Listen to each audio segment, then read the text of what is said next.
Hi and hello. I'm coming to you from a very dull, dark day today, so hopefully it's all right with my lighting setup that I've got here. I'm here to do a little flip through of a finished journal that I created, and before I give this away, it's going to be a present for somebody.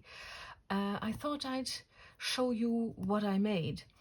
Now, I don't know whether you can already tell from some of the pieces that are on this journal. This actually started out as a sample book. Now I've taken it apart, so there's not that much left of it. I've taken off the backing here as well, and I've used part of the sample book in my journal.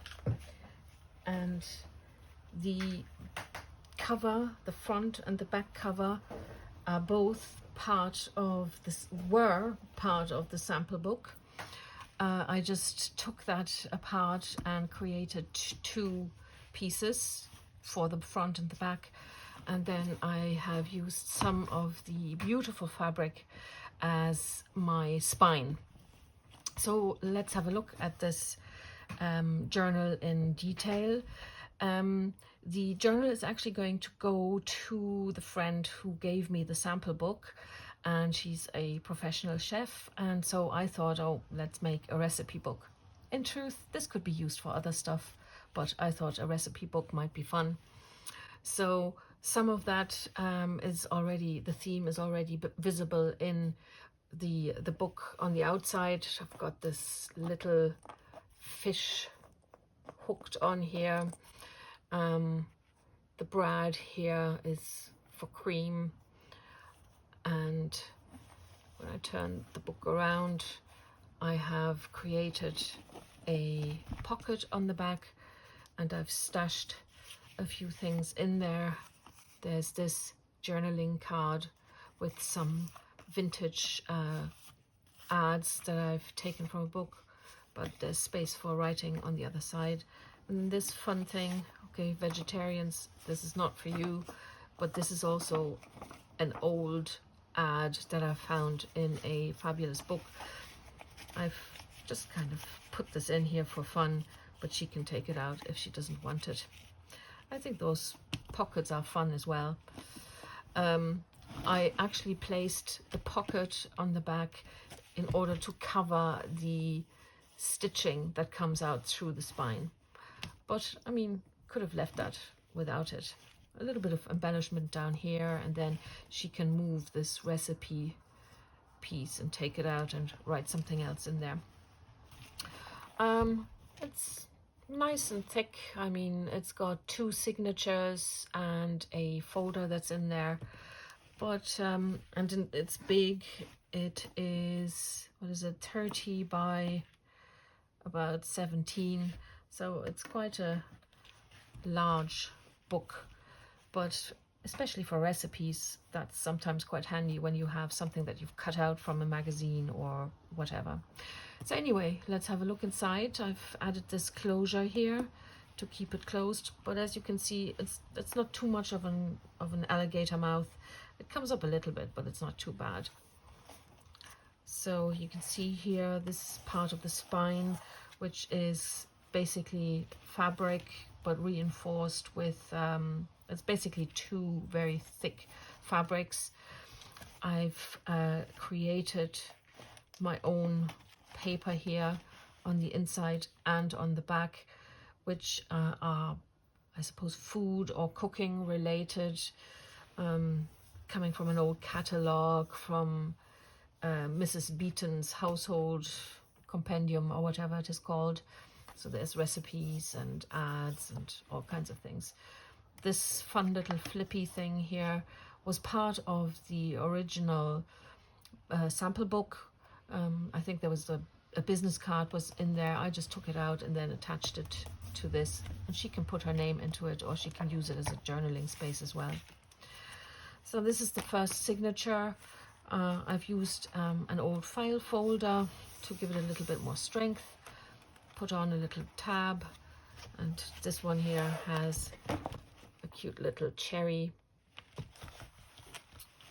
So opening it up, we're starting off with a little flip fabric from the sample book. Flips open like that.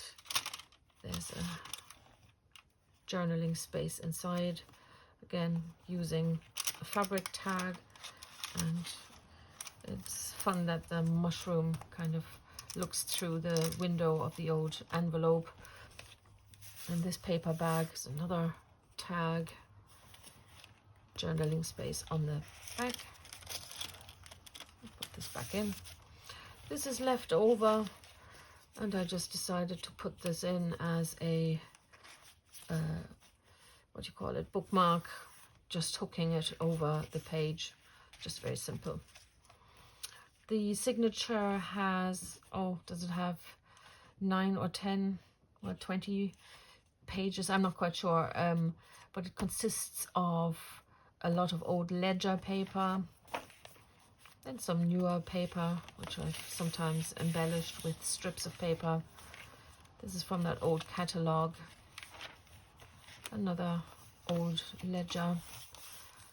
Here we have a doily, more ledger, sometimes with flip out.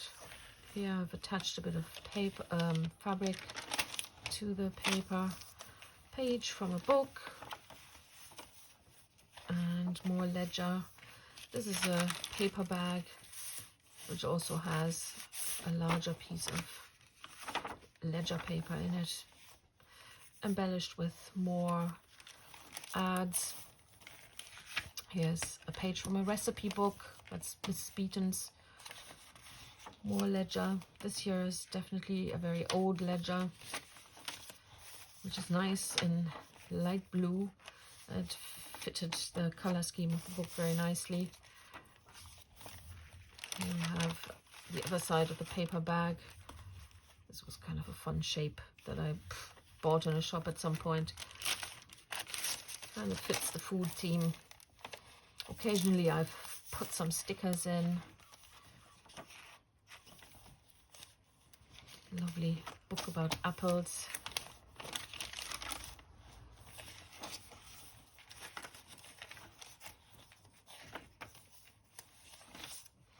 Bit of fabric on this side of the lined paper. This is the bag that my porridge oats came in. I just used it to put more paper in there for more recipes for her to write on. And the back of the signature with a couple of pockets containing a little bit of journaling space. And here is a small little scrappy notepad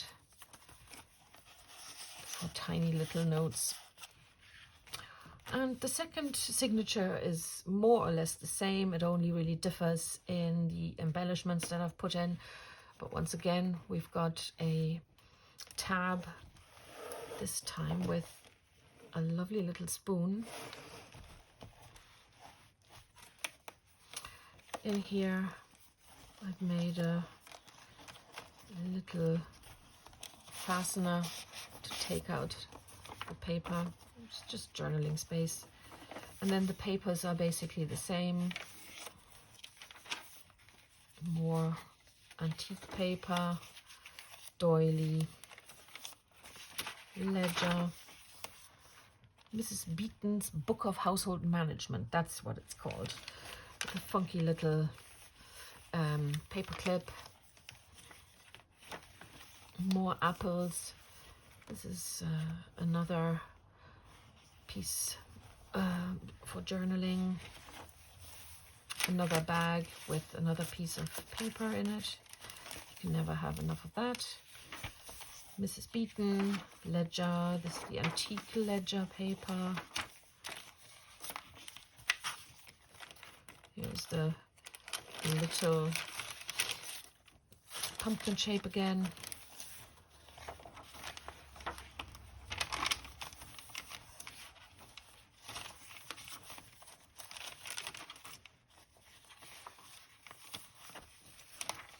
I've tried to take pages from the catalogue that are sort of, well, food related, in that, you know, this is obviously teapot and cups, so it kind of fits the food theme. And this is the final page of the signature with a couple of journaling cards just tucked in here. And on the back we've got another one of those catalogue excuse me, catalogue pages with tea and some pots and pans, and a little I don't know what you want to call this, purse or something like that, that has a few bits and pieces in it. These are label stickers, and there are other little pieces of paper in here for writing on, just to give a little bit of fun, I suppose. And these were pages from Mrs. Beaton's book as well, so it kind of worked out neatly with the writing on the page. Now this very last signature is not stitched in, but I have used elastic. So the whole folder could be taken out if she wanted to. I've just put this envelope in basically as an example so she knows what to do with it. But again, here I've used parts of the sample book. This plastic, this is quite sturdy plastic. This was actually the cover of the sample book, and I thought it would be nice to have that on this folder, especially because I had only a little bit left over from when I cut this one into the right size, so it was missing this bit, and I just basically fastened it on with a piece of the fabric that I used on the spine, and then the clear plastic, just providing a little bit of, well, I suppose you can see through and see what's in there. And I would use this for maybe recipes that have been clipped out of a magazine, but that are too large to stick into the book. So maybe it can be folded in half and then, you know, slipped under here and held in place like that. And that's basically it. I've deliberately left the front and back cover without any embellishment because I just really like the way this collage came out. I think it kind of looks very neat. So yeah, that's basically this recipe book, and I can't wait to give it to my friend, and hopefully she has use for it. But it was actually great fun putting this together. Oh yeah, one little thing here on the back, you can see how I fixed the elastic into place. So basically this can be taken out. It doesn't have to stay in there. These are just little metal pieces that hold the elastic in place through the eyelet. And if she doesn't really want the folder in the back, maybe because the recipe book is otherwise getting too thick, well, then she can take it out and not use it at all. Anyway, so that is my recipe book from a sample book, and I can't wait to give it to my friend, and I can't wait to make another one of these. Let me know what you think, if you liked it, and thanks for watching. Bye.